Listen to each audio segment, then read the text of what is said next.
Doctor भावना यादव ने Philippines से MBBS की पढ़ाई पूरी की थी। वो राजस्थान के कोटपुतली बहरोड जिले के अनंतपुरा गांव की रहने वाली थी। वो पीजी की तैयारी कर रही थी और दिल्ली के डीएमईएस से एमसीआई की ऑनलाइन क्लास कर रही थी। हर हफ्ते टेस्ट देने के लिए वो दिल्ली जाया करती थी। इसी तरह 21 अप्रैल को भी वो टेस्ट देने दिल्ली गई। दिल्ली में 2 दिन एक रिश्तेदार के घर रुकने के बाद 23 अप्रैल की रात वो हिसार चली गई।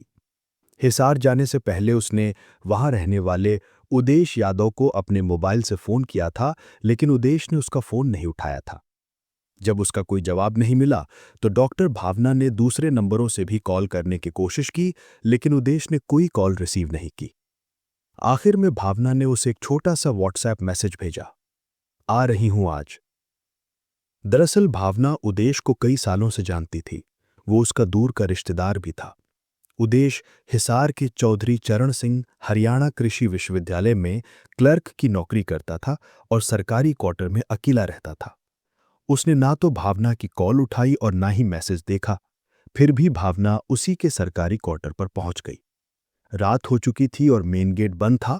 भावना पीछे से दीवार फांदकर क्वार्टर के बरामदे तक पहुंच गई। उसने कॉल बेल दबाई और दरवाजे की कुंडी भी खटखटाई। थोड़ी देर में दरवाजा खुला और उदेश बाहर आया। उसे देखकर वो थोड़ा चौंका। भावना ने उसे मिस कॉल्स दिखाई और नाराजगी जताई कि उसने फोन क्यों नहीं उठाया। उदेश गुस्से में था और उसे देखकर खुश नहीं लगा। उसने साफ किया कि वो फोन नहीं करना चाहता था और यही पहले भी कह चुका था। भावना ने कहा कि वो गुस्सा न करे और पहले वॉशरूम का रास्ता बताए। उदेश थोड़ी देर चुप रहा, फिर भीतर बने टॉयलेट की ओर इशारा कर दिया। कुछ देर बाद भावना वॉशरूम से निकलकर एक कमरे में आ गई। उदेश सिर झुकाए कुर्सी पर बैठा था। उसे चुप देखकर भावना पास पड़ी दूसरी कुर्सी पर बैठ गई और उसकी उदासी देखकर बात करने लगी। उसने पूछा कि क्या उसको उसका आना बुरा लगा। उदेश ने साफ कहा कि उसे यहां नहीं आना चाहिए था। भावना ने जवाब दिया कि उसकी आवाज सुने बहुत दिन हो गए थे, इसलिए वो आई। इस पर उदेश ने कहा कि जब कोई रिश्ता ही नहीं रखना तो उसकी आवाज क्यों सुननी है। भावना ने हैरानी जताई कि वो ऐसा कैसे कह सकता है। भावना ने हैरान होकर पूछा, कैसे? मजाक कर रहे हो क्या? मेरी पत्नी और बच्चा है। डॉक्टर भावना ने जवाब दिया, पत्नी को तलाक दे दो, मैं उसे समझा दूंगी। ये सुनते ही उदेश एकदम से कुर्सी से उठ खड़ा हुआ और गुस्से में बोला, तुम ये बकवास करने आई हो यहां? जाओ यहां से। भावना ने कहा, नहीं, रात को कहां जाऊंगी? उदेश ने गुस्से में जवाब दिया, जहां भी, जहन्नुम में जाओ। भावना ने गुस्से में उसी लहजे में जवाब दिया और कमरे में टहलने लगी। उदेश वहां से निकलकर दूसरे कमरे में चला गया और दरवाजा बंद कर लिया। उसके बाद माहौल शांत हो गया। अब दोनों अलग अलग कमरों में थे। किसी को नहीं पता था कि दूसरा क्या सोच रहा है या कर रहा है। कुछ समय बाद भावना ने आवाज लगाई और खाने के बारे में पूछा कि कुछ है तो दे दो, उसे भूख लगी है। उदेश ने कहा कि रसोई में देख ले, जो भी है खा ले। भावना ने पूछा कि क्या उसने खुद कुछ खाया है। उदेश ने कहा कि उसकी चिंता न करे, खुद कुछ खा ले और फिर वहां से चली जाए। भावना सीधे रसोई में चली गई, जबकि उदेश ने अपने कमरे की लाइट बंद कर दी। थोड़ी देर तक बर्तनों की हल्की आवाजें सुनाई देती रहीं। फिर धीरे धीरे रात और गहरी हो गई और क्वार्टर में एकदम सन्नाटा छा गया, जैसे वहां कोई हो ही नहीं। आधी रात के करीब अचानक एक कमरे से आग की लपटें उठने लगीं। साथ ही जोर जोर से चीखने की आवाजें आने लगीं। वो आवाज भावना की थी, जो मदद के लिए पुकार रही थी। कमरे में आग फैल चुकी थी। उदेश ने किसी तरह आग बुझाने की कोशिश की। जब आग कुछ हद तक काबू में आई, तब देखा गया कि भावना अधजली हालत में तड़प रही थी। उदेश ने भावना को कंबल में लपेटा और तुरंत उसे पास के सोनीबर्न अस्पताल ले गया। अगली सुबह करीब 8:30 बजे उसने भावना की मां गायत्री यादव को फोन किया। उस समय गायत्री गांव के स्कूल के ऑफिस में थीं, जहां वो प्रिंसिपल थीं। उदेश ने बताया कि वो हिसार हरियाणा से बोल रहा है और भावना जल गई है। वो अभी सोनीबर्न यूनिट में भर्ती है, इसलिए तुरंत वहां आने को कहा। ये सुनकर गायत्री हैरान रह गईं। उन्हें फोन करने वाले पर भरोसा नहीं हुआ। उन्होंने उसे डांटा और कहा कि भावना तो दिल्ली गई थी, फिर वो हिसार में कैसे पहुंच गई। उन्हें लगा कि फोन फर्जी है, लेकिन जब उदेश ने उन्हें यकीन दिलाया कि वो सच बोल रहा है और भावना की हालत गंभीर है, तो उन्होंने वीडियो कॉल पर भावना को दिखाने की मांग की। इसके बाद उदेश ने अस्पताल में मौजूद नर्स से कहा कि वो भावना को वीडियो कॉल पर दिखाए। नर्स ने वैसा ही किया। वीडियो कॉल में बेटी की हालत देखकर गायत्री को यकीन हो गया कि भावना सच में जल गई है। उसकी हालत बहुत ही गंभीर थी, जैसे कि वो जिंदगी और मौत के बीच झूल रही हो। ये सब देखकर गायत्री बेहद घबरा गई। उन्हें याद आया कि भावना ने 21 अप्रैल को टेस्ट देने दिल्ली जाने से पहले कहा था कि वो 24 तारीख को गांव लौट आएगी। अब मोबाइल पर उसकी ऐसी हालत देखकर गायत्री को गहरा सदमा लगा। उनके होश उड़ गए और शरीर कांपने लगा। लेकिन उन्होंने खुद को संभाला, स्कूल के एक स्टाफ को साथ लिया और अपने देवर को सूचना देकर तुरंत हिसार के लिए रवाना हो गईं। जब गायत्री अस्पताल में अपनी बेटी भावना की हालत देखी तो उनका दिल कांप उठा। डॉक्टरों ने बताया कि भावना लगभग 80% जल चुकी है। इतनी गंभीर जलन में किसी का बच पाना बहुत मुश्किल होता है। डॉक्टर ने यह भी बताया कि उसके शरीर पर जलने के अलावा चोट के निशान भी हैं, जिससे हालत और गंभीर हो गई है। भावना कुछ बोल नहीं पा रही थी। उसका चेहरा, पेट से घुटनों तक का हिस्सा बुरी तरह झुलस चुका था। हालांकि सिर के बाल और पीठ चली नहीं थी।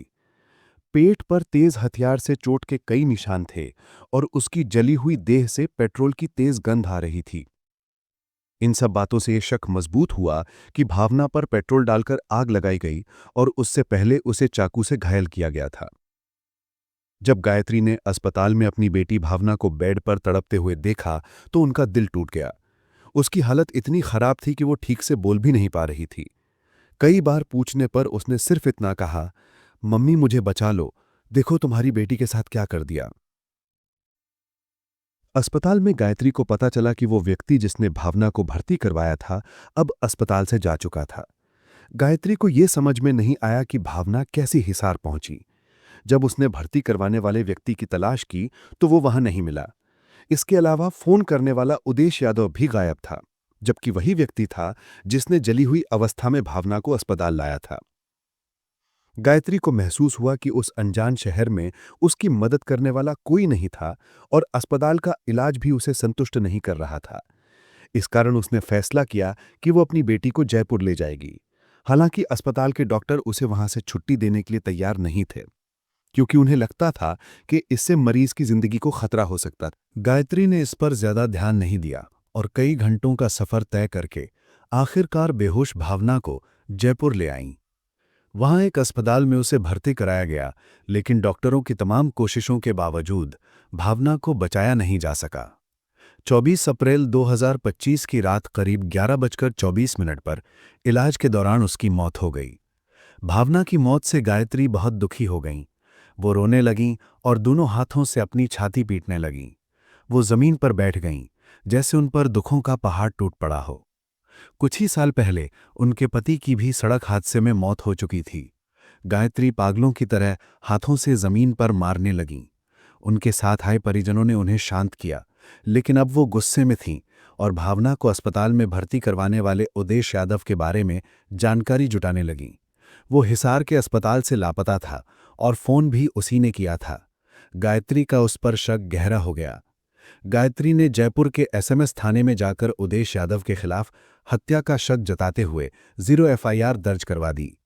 आंसू भरी आंखों से गायत्री ने एफआईआर में घटना के 3 दिन पहले डॉक्टर की जानकारी भी दी। गायत्री ने एफआईआर में विस्तार से विवरण दिया और बताया कि भावना 21 अप्रैल को अनंतपुरा, बहरोड से टेस्ट देने के लिए दिल्ली गई थी। 21 और 22 अप्रैल को उसने अपनी छोटी बहन शालू के पास ठहरकर टेस्ट दिया था। 23 अप्रैल को दिन में उसने फोन कर बताया था कि वो 24 अप्रैल की सुबह घर लौट आएगी। गायत्री ने इस पर सवाल उठाए कि जब भावना दिल्ली में थी तो वो हिसार कैसे पहुंच गई। उन्होंने ये भी कहा कि ये सब एक साजिश का हिस्सा था और यही साजिश घटना का कारण बनी थी। उदेश के बारे में पूछताछ करने पर यह जानकारी मिली कि वो गायत्री के किसी दूर के रिश्तेदार का करीबी है और हिसार के चौधरी चरण सिंह हरियाणा एग्रीकल्चर यूनिवर्सिटी में क्लर्क के तौर पर काम करता है। इससे पहले मेडिकल बोर्ड ने भावना के शव का पोस्टमार्टम किया था। 0 एफआईआर के आधार पर हिसार पुलिस ने मामले में एफआईआर दर्ज की और जांच शुरू की। जांच की शुरुआत हिसार के अस्पताल से हुई, जहां से 24 अप्रैल को सुबह 8:35 पर गायत्री को फोन कर भावना के जलने की जानकारी दी गई थी। इस दौरान अस्पताल के सीसीटीवी कैमरे में उदेश की उपस्थिति भी देखी गई। उसकी तलाश की जाने लगी, लेकिन वो लापता हो गया। पुलिस ने उदेश के बारे में जानकारी इकट्ठा करना शुरू किया। वारदात के 2 दिन बाद जयपुर में दर्ज करवाई गई एफआईआर हिसार के सिविल लाइंस थाने तक पहुंची। हिसार के सोनी अस्पताल में पूछताछ के दौरान पुलिस को ये जानकारी मिली कि 24 अप्रैल की रात करीब 10 बजे डॉक्टर भावना को गंभीर जलन की हालत में अस्पताल में भर्ती कराया गया था। वो कंबल में लिपटी हुई थी और उसकी हालत लगातार बिगड़ती जा रही थी। पुलिस ने उदेश के उस क्वार्टर में जाकर जांच की जहां डॉक्टर भावना के साथ आग में जलने की घटना हुई थी, लेकिन वहां उदेश नहीं मिला। घटनास्थल की जांच करते समय पुलिस को एक पेट्रोल की बोतल मिली, जिससे ये संकेत मिला कि पेट्रोल का इस्तेमाल आग लगाने के लिए किया गया था। शुरुआत में जांच के दौरान पुलिस को ये जानकारी मिली कि उदेश भावना के दूर के रिश्तेदार का रिश्तेदार है और वो हरियाणा के रेवाड़ी जिले के लिलौथ गांव का निवासी है। वो यूनिवर्सिटी के क्वार्टर में रहता था। घटना के बाद जब उसने डॉक्टर भावना को अस्पताल में भर्ती कराया तो वो फरार हो गया और उसका फोन भी बंद था। पुलिस उसकी तलाश में जुटी हुई थी। पुलिस ने उदेश के कमरे से पेट्रोल की बोतल, जले हुए कपड़े और अन्य सामान बरामद कर लिया था। अब ये जरूरी हो गया था कि उदेश को पकड़ा जाए ताकि पूरी घटना का खुलासा किया जा सके। उससे पूछताछ करने से पहले ये पता करना मुश्किल था कि हरियाणा एग्रीकल्चर यूनिवर्सिटी के क्वार्टर में 21 अप्रैल के बाद से क्या हुआ था। गायत्री यादव के मुताबिक भावना 21 अप्रैल 2025 को अपने घर से दिल्ली के लिए निकली थी। साथ ही जिस कमरे में ये वारदात हुई थी वहां केवल उदेश और भावना ही मौजूद थे और कोई तीसरा व्यक्ति नहीं था। बिना चश्मदीद गवाह के पुलिस के लिए घटना के बारे में पूरी जानकारी जुटाना काफी कठिन था। डॉक्टर भावना भी अपनी बिगड़ी हालत के कारण मौत से पहले कोई बयान नहीं दे पाईं। ऐसे में उदेश के क्वार्टर में हुई ये वारदात एक रहस्य बन गई थी। जांच के लिए एक पुलिस टीम बनाई गई और आखिरकार 4 दिन बाद पुलिस को सफलता मिली। उन्होंने हिसार से ही उदेश को गिरफ्तार कर लिया। पुलिस को उम्मीद थी कि अब भावना के कत्ल का सच सामने आ जाएगा, लेकिन मामला उलझा हुआ ही रहा। उदेश ने जो कहानी सुनाई वो एक जिद्दी युवती की प्रेम कहानी की तरह थी जिसने पुलिस को थोड़ा उलझा दिया। उसने ये माना कि डॉक्टर भावना के जलने की घटना उसके क्वार्टर में ही हुई थी, लेकिन इसके साथ ही उसने ये भी कहा कि डॉक्टर भावना खुद पेट्रोल की बोतल लेकर आई थी और उसने खुद ही अपने शरीर पर आग लगा ली थी। उदेश ने यह दावा किया कि उसने भावना को नहीं जलाया बल्कि उसकी आग बुझाई और उसे अस्पताल लेकर आया। लेकिन डॉक्टर भावना के जलने और जलाने की इस कहानी के बीच उदेश की पत्नी निक्की के बयान और उसकी और भावना की दर्जनों चैटिंग ने पुलिस को उलझन में डाल दिया। पुलिस ने इन चैट्स के कुल 60 स्क्रीनशॉट्स का विश्लेषण किया और तब उदेश और भावना के बीच की प्रेम कहानी का एक नया पहलू सामने आया। निक्की से पूछताछ और चैटिंग से ये पता चला कि डॉक्टर भावना और उदेश के संबंध उस समय से थे जब भावना ने अपनी डॉक्टरी की पढ़ाई शुरू भी नहीं की थी। साल 2018 में दोनों की पहली मुलाकात एक विवाह समारोह के दौरान हुई थी। वहीं उनकी छोटी सी मुलाकात एक अच्छी जान पहचान में बदल गई थी और दोनों के दिलों में प्रेम का बीजारोपण हो गया था। जल्द ही दोनों ने एक दूसरे को पसंद करने की बात अपने परिवार वालों को बता दी और कहा कि वे आपस में शादी करना चाहते हैं। डॉक्टर भावना उदेश के मामा की दूर की साली थी। उदेश ने अपनी मामी और उनके परिवार वालों के माध्यम से शादी का प्रस्ताव भावना के परिवार वालों तक पहुंचाया था, लेकिन उनके परिवार ने इस प्रस्ताव को ठुकरा दिया था। भावना के परिवार वालों का इरादा था कि वो अपनी बेटी को डॉक्टरी की पढ़ाई करवाएं, जो कि उदेश पर गहरा असर डालने वाली बात थी। उस समय तक उदेश बेरोजगार था और नौकरी की तलाश में था। जल्द ही उसे सफलता मिली और 2019 में उसे हरियाणा के कृषि विश्वविद्यालय में क्लर्क के पद पर नौकरी मिल गई। इसके बाद वो विश्वविद्यालय परिसर में स्थित क्वार्टर में रहने लगा। कुछ समय बाद कोविड की लहर ने उसे अपने परिवार और समाज से अलग होने पर मजबूर कर दिया। कोविड की लहर खत्म होने के बाद 2021 में उदेश की शादी निक्की के साथ हो गई। दूसरी तरफ पढ़ाई में होशियार डॉक्टर भावना ने 12वीं में बायो विषय में 74% अंक प्राप्त किए थे और एमबीबीएस करने के लिए 2018 में फिलीपींस चली गई। 2023 में उसने अपनी पढ़ाई पूरी की और घर वापस आई। इसके बाद उसने मेडिकल काउंसिल ऑफ इंडिया की परीक्षा की तैयारी शुरू की और पीजी की तैयारी में भी जुट गई। इस संबंध में वो हर सप्ताह टेस्ट देने के लिए बहरोड़ से दिल्ली आती थी। 21 अप्रैल को भी वो इसी सिलसिले में दिल्ली गई थी और 22 अप्रैल तक दिल्ली में अपनी छोटी बहन के पास रुकी थी। 23 अप्रैल को उसने अपनी मां को फोन कर बताया कि वो 24 अप्रैल को सुबह घर लौटेगी। पुलिस डॉक्टर भावना की मौत की गुत्थी सुलझाने में लगी हुई थी, जबकि परिवार वालों का दावा था कि उसकी मौत कोई हादसा नहीं बल्कि एक सुनियोजित साजिश के तहत हत्या की गई थी। पुलिस ने यह भी पाया कि उसका मोबाइल, लैपटॉप और अन्य जरूरी दस्तावेज गायब थे। भावना जब भी दिल्ली जाती थी तो हमेशा अपनी छोटी बहन के पास ही रुकती थी। ऐसे में अचानक उसकी जली हुई हालत में हिसार में मिलने से कई सवाल खड़े हो गए थे। भावना के परिवार वालों ने उदेश यादव पर हत्या का आरोप लगाया था, लेकिन उदेश के परिवार वालों ने ये दावा किया कि भावना ने खुद आग लगाई थी और खुद को खत्म कर लिया था। इस दावे में उदेश की पत्नी निक्की भी शामिल थीं। उन्होंने ये दावा चैटिंग के हवाले से किया था। चैटिंग में कुछ ऐसे चौंकाने वाले खुलासे थे जिनसे पुलिस को यह अनुमान हुआ कि उदेश और भावना के बीच गहरे संबंध थे, जो घटना की असल वजह का हिस्सा हो सकते थे।